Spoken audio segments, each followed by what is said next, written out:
So today I'm going to show how I make a honey cider. It technically is a sizer, or I guess, because I am adding additional sugars to it.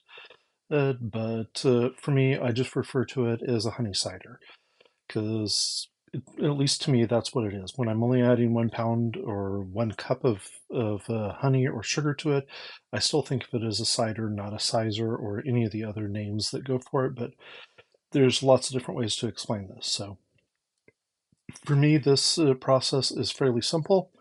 I take out 1 cup from the cider and put it into the other jug here that I end up making another gallon of cider with later on. And then I take out another cup of cider, put it into my measuring cup, heat it up, and then I put my honey into it. So I'll show some of these steps, but this is everything that I start with when I get ready to make a cider. I make sure I've got my pectin enzyme, I've got my yeast nutrient, I've got my yeast, I've got my plug that I end up uh, plugging up uh, to use the jug, and then I've got my airlock, the bubbler that lets me do it. I make sure I've got my honey on hand.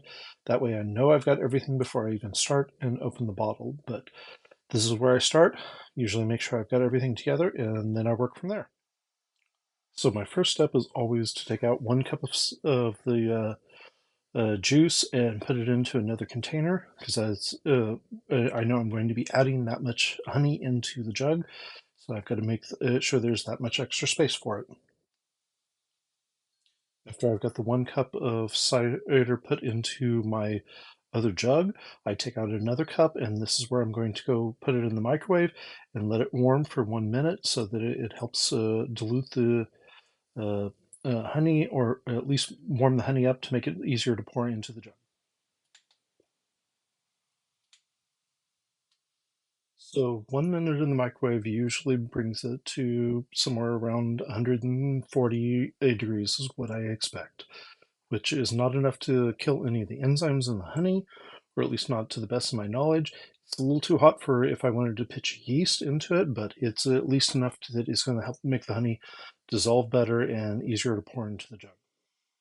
So once I fill the measuring cup up to about 2 cups, as you can see here, I got a little over. That means I've got about a cup of honey in there. So I stir it up until it's all well combined so it's easier to pour into the jug. And having a funnel to pour it into the jug does make it much easier to work.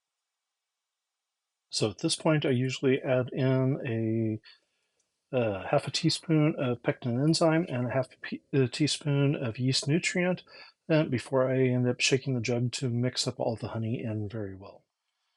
So after shaking the jug to make sure everything is mixed together really well, I throw in about between a half of teaspoon to a teaspoon of yeast, and then I put the airlock on, or the stopper in with the airlock into it, and hopefully it starts bubbling within about 24 hours.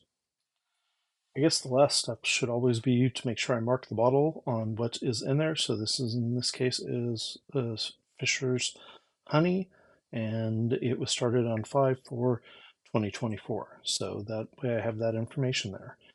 Next, I will get the starting gravity so I know where it was at and I know where it'll finish at.